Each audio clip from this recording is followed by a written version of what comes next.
Well, hello, ladies and gentlemen. I have officially seen the new The Batman movie, and I'm going to go ahead and give a non-spoiler review on this movie.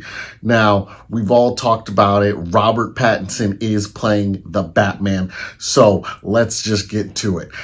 Question is, how is this movie? This is actually a really good Batman movie. Now, this movie focuses more on Gotham City, which is what I love most about it. I think that a lot of other Batman movies have not spent a lot of time focusing on Gotham City as a whole. I mean, you've seen it in the Dark Knight movie, the Dark Knight trilogy. But what this movie really does is really tells you a story of how corrupt this city is from the top to the bottom, from the police, from the politicians, to you get wonderful characters like Colin Farrell playing Oswald Cobblepot, who is the Penguin, who you don't even realize it's Colin Farrell unless you look it up, because that's how well disguised he is. He's in the criminal underworld and he's just starting out. So what this movie does actually better than anything else is focus more on the villains, which leaves you open for room for them to come back. Because now you're like, okay, I've gotten their backstory. I see who they are. I see how they fit in this world with the Batman. So now you want to see more of them. Now, is Robert Pattinson the best Batman out there? Is this movie going to give you that feeling? No, I don't think it is. Not even close. But that's okay, because this is his first foray out as the Batman. And when you are coming into this world as the Batman, you have to do well enough to get another movie, right? And that's what I think he did. He did more than well enough to be like, all right, I want to see him again. Like, I want to see what he does in this world. This version of Batman has only been Batman for 2 years. So this is not an origin story. So you do not have to worry about sitting through the origins of Batman. And this movie focuses, which I've never seen a Batman movie do. This movie spends less time focusing on Bruce Wayne and is literally focused on the Batman.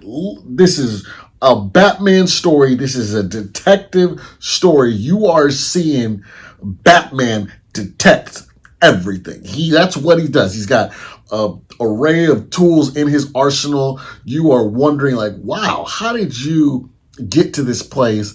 Because the villain in this movie, I've mentioned the Penguin, but the real villain in this movie is the Riddler. And I will say, if you think you've seen the Riddler before, you haven't seen anything yet.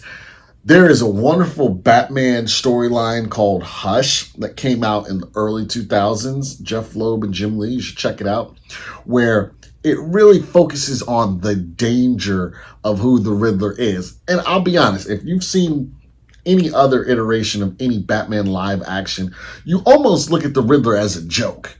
He's not really taken seriously. He's got his little riddles and he's very kind of over the top. This Riddler is not somebody that I would want to play with. This is not a Riddler that is friendly. This is a sociopath, a psychopath. This is not our parents' Riddler. This is not even the Riddler I saw when I was a kid, when I saw Batman Forever in 1995. This is like comparison to like Saw, the way you see that character in, I can't remember the name of the character in the Saw, but he definitely emulates that kind of serial killer where he almost enjoys killing people. And this version of the Riddler is having fun taking Batman on this journey, and he has a goal of exactly what he's going to do, how he's going to do it, and everybody is a pawn in his scheme. So just like the way that Heath Ledger interpreted the new Joker in The Dark Knight, Paul Dano gave a wonderful interpretation of the Riddler to a place where I never even thought we could go there with the Riddler. I've never looked at the Riddler as a threatening menace in the Batman world. There are many other villains that I've always thought was a bigger threat to Batman and his life and Gotham City. But this version of the Riddler is not one that you want to even cross paths with, because you already know he's 5 steps ahead of you. And that's what this is. This is a detective story where Batman is trying to keep up with the Riddler and he actually can't. We can talk about Catwoman. Now, I'll say Zoe Kravitz, who plays Catwoman, this is probably the best version of Catwoman and easily my favorite. Immediately, I said, this is Selina Kyle. This is how I would have imagined Selina Kyle to be. She's got her own mission, but she can work with Batman. You know, she's capable of working with the Bat, but you always know that she is doing her own thing. She's always got her separate side scheme outside of the Batman, and you always know she's not giving up all of the information. So with all of the other iterations of Catwoman, where she comes with all the wigs and the martial arts and the sneaking around and all the kitty cats everywhere, you get all of that. But I think it's done in a way where it says this Catwoman is familiar, but it's new at the same time, which is what I love about it. And I'll go into without spoiling, I'm going to go into the talk about just the underworld of Batman and the crime of Gotham City. You have Carmine Falcone, who is pretty much the head of the mafia, right? Like, he's running everything in Batman. He's moving everything through Gotham. He is the head, and he's admitted that he's worked with Bruce Wayne's dad. Without spoilers, he's worked with Bruce Wayne, Thomas Wayne, and there are certain things that end up getting revealed. And in that process, this is where the Penguin comes in, or Oswald Cobblepot, as Batman is going through his detecting, which is what's awesome to see. He's trying to solve this mystery. So he's going into nightclubs, he's running up on people, he's trying to get answers, to get to the next step. Because, like I said, the Riddler is already 2 steps ahead of him. And so in doing that, you start to see how bad Gotham City truly is. And that's what's going on right now, as Gotham is trying to get new politicians, new people in office to create a newer, better city. The irony about this Batman, and it has nothing to do with the rest of the DC universe, which I'm actually happy with. We don't need to try and tie everything to the DC universe. Let this Batman story stand on its own. And I'm going to tell you right now, this is not the Batman for the children. If you're going in thinking that your kids because this is a 3-hour movie on top of it, your kids may not sit through this Batman movie. It's cool to see Batman, but ain't no flashing toys. You're not going to run to the toy store after you see this movie and start picking up a whole bunch of Batman toys. Ain't no running to McDonald's to try and get no Batman Happy Meals. That's not going to happen after you see this Batman movie. This Batman is gritty. This Batman is rough. This is the Batman for, like, my generation, or somebody who is older, the baby boomers who have always wanted to see a more gritty, interpretation of Batman. This is for them. This is not for kids under 13. There's a lot of swearing. There's a lot of cussing. There's a lot of innuendos. So I'm going to make that very clear. This could have been a rated R Batman movie, which for me, I'm over 18. So I'm absolutely fine with that. But if you're going into this movie, especially in a world where comic book movies there's such an array of comic book movies, and they're so light, they're so wonderful. You come out feeling good. You might not come out feeling good you may come home and lock your doors and check that peephole to see who's watching you. That Batman movie will leave you feeling uneasy just a little bit.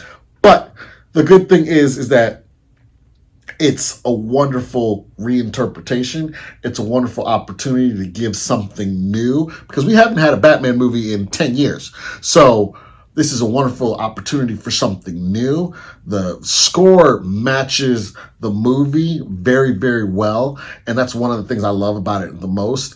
I'd say after you leave this movie, you almost now want to see these villains again. You want to see the Penguin again. You want to see Catwoman again. And you want to see the Riddler. And you can, if you're a Batman fan, you can 100% absolutely feel how the Batman villains or the Batman rogues gallery can fit in this world. You could see, I would say this is more reminiscent of a mixture of the Nolan trilogy and the Batman animated series. Now, one might say, well, how could you say it's not for kids, but then you compare it to the Batman animated series? The way the Batman animated series is so dark, but all of these villains, although they didn't work together, sometimes they did, they all worked within the realm of Gotham City and had their own storylines going on. This version of Batman does that excellent, where you could just throw in a Harvey Two-Face or a Joker or a Mr. Freeze, and you could literally see how they could all fit into this world, because the Gotham City that has been portrayed in this movie can literally just put different characters, and you will see how they all work within this realm of this area, and now how Batman is forced to come out and handle the villains of this city.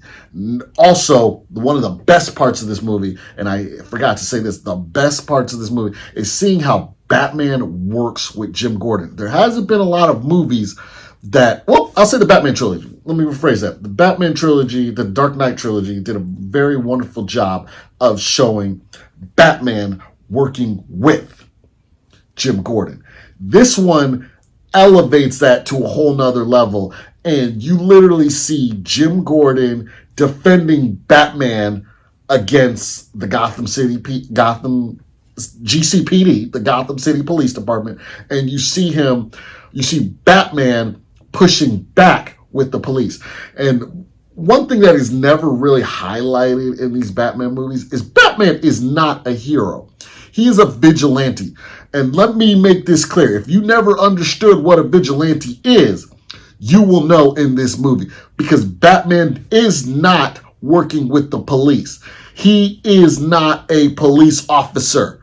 So Batman is not an officer of the law, which is why the police department does not like Batman, because he works outside of the law.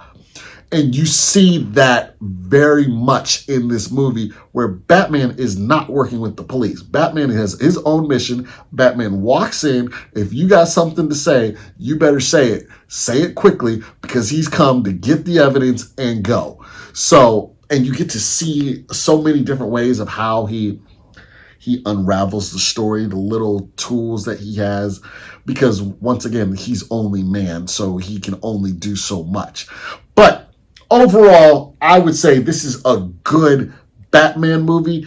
I wouldn't even call it a comic book movie, because it doesn't feel like a comic book movie. It feels like a mystery with a comic book character. It's a detective story that just happens to use Batman, and I'm actually surprised that Warner Brothers would say, hey, yeah, let's go with this movie, because this Batman movie ain't about selling toys. This is a Batman movie that is more so about, let's give the people a good Batman. And you barely see Bruce Wayne in this movie. Bruce Wayne is not the focal point of this movie. So it is literally Batmaning all the time. And that's what I really like about it. So if I were to rank it, is it the best Batman movie of all the Batman movies? No. Without question, this is not the best Batman movie, but it does so many good things that it is worth going to see. It does so many good things that it makes me say, okay, I want a sequel, but I'm not clamoring for it. I'm not like, oh my God, I can't wait to see the next one. When it comes out, it comes out, but it does make me say, okay, this is going to fit well in the line of Batman stories, and I want to see more. So I hope you enjoyed this review. Remember, comment if you've seen it. Try your best not to leave spoilers, but I understand this is Batman. We're all excited. So please be careful if you see some spoilers. Look, I want y'all to be kind to everybody except the racists, because we ain't got time for them. Y'all make sure you have a good day.